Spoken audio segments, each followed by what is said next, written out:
Here's my situation. 25 degrees right here. 25. If I check it, it's actually 30 something. The difference right now is 27. I have 35. When I checked before, I have 8 degrees difference between what this shows and what I actually have on a thermometer. So today I'm going to check what's going on and replace the broken parts.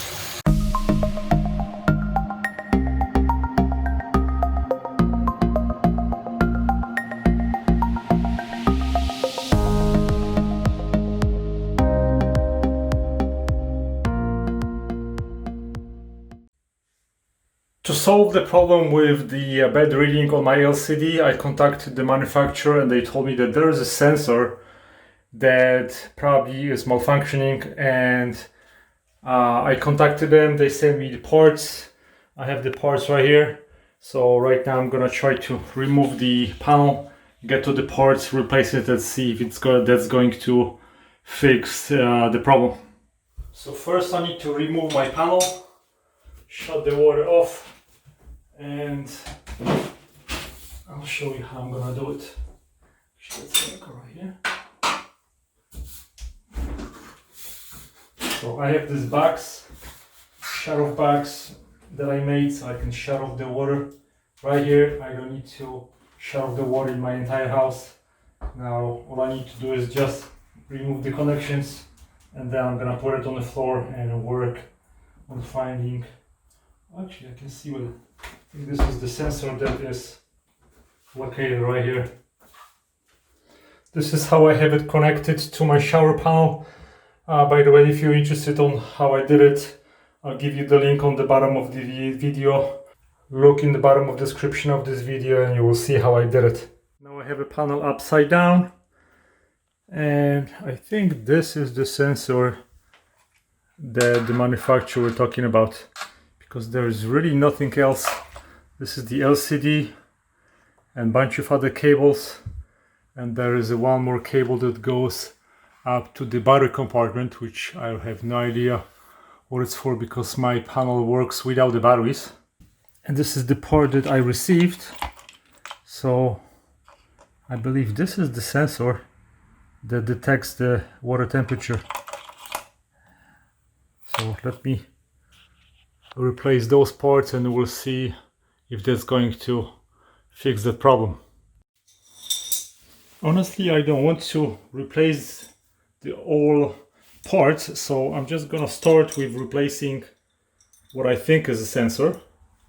Then I'm gonna connect it back to the water supply, and I will check if this is the part that causing the problem. If not, then I'm just gonna replace also a LCD screen and we'll see.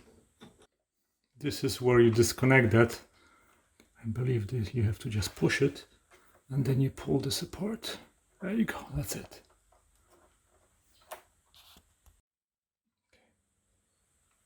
And this is the part.